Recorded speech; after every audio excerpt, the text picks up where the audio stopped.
bangsa Indonesia itu mempunyai sebuah kekuatan yang luar biasa. Karena harus kita ingat pada masa saya itu Indonesia ikut terdampak dengan krisis global, masalah ekonomi, keuangan. Kita juga mengalami suatu dampaknya yang cukup berat. Sehingga di dalam masalah persoalan itu kita ingat ada yang namanya BLBI yang pada waktu dari sejak Wapres sampai ke Presiden itu termasuk harus saya tangani dengan serius. Yang kalau bukan karena ikut sertanya rakyat di dalam ketahanannya, ikut berproses menangani krisis tersebut, tidak bisa saya kira pemerintah akan secepat itu menanganinya. Sebagai sebuah contoh bahwa kita bisa melunasi dengan baik hutang-hutang kita melalui IMF. Itu adalah sebuah kekuatan yang harus terus dipelihara. Ini menunjukkan bahwa kita sebagai sebuah bangsa itu sangat mesti diwariskan ke generasi-generasi akan datang. Karena kalau tanpa semangat ini, menurut saya kita akan menjadi sebuah bangsa yang tentunya tidak lagi sekuat seperti apa yang telah terjadi. Karena bukan sebuah hal yang gampang. Kita tahu dari sejarah bangsa kita ini merdeka bukan karena diberi, tetapi karena semangat juang untuk mau merdeka. Dan sekarang karena sudah merdeka, ini jangan dianggap sebagai sebuah take it for granted, atau artinya ya sudah merdeka, ya sudah merdeka. Tetapi seharusnya itu terus dipelihara. Dan cara memeliharanya itu tidak bisa kalau tidak diceritakan. Jadi sebagai sebuah cerita yang terus-menerus diwariskan dari satu generasi ke generasi yang lain.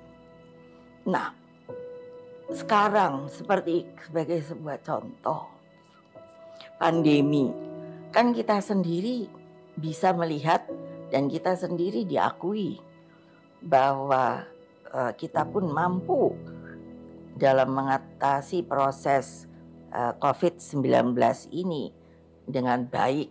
Dan kita juga dari sisi ekonomi praktis kalau menurut saya semuanya dapat diatasi dan berjalan dengan baik. Itulah nilai yang seperti tadi saya katakan, kita ini pejuang. Bahwa bangsa Indonesia sejak era kemerdekaan hingga sekarang ini adalah bangsa yang tangguh, pantang menyerah, dan memiliki daya juang yang kuat. Ada dua pengalaman yang ingin saya bagikan. Pertama adalah kebersamaan dan ketangguhan kita dalam menghadapi bencana tsunami akhir 2004, bencana terdahsyat di dunia di awal abad 21, serta bencana-bencana lain seperti gempa Jogja dan gempa Padang yang skalanya besar. Sebagai presiden tentu saya menjalankan kepemimpinan dan manajemen krisis.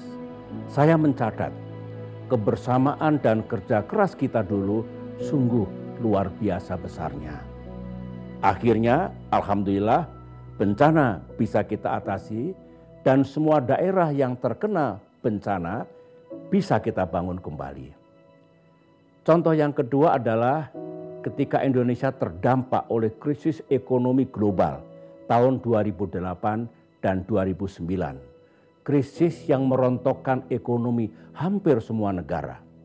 Lagi-lagi kita tidak panik, tidak kehilangan semangat dan kehilangan akal, dan tidak menyalahkan keadaan. Kita bersatu dan bekerja bersama, mulai dari pemerintah pusat dan pemerintah daerah, para ekonom, para pelaku bisnis, para organisasi pekerja, pers dan media, dan masyarakat luas. Itulah kebersamaan kita, persatuan kita, dan daya juang yang kita tunjukkan dulu.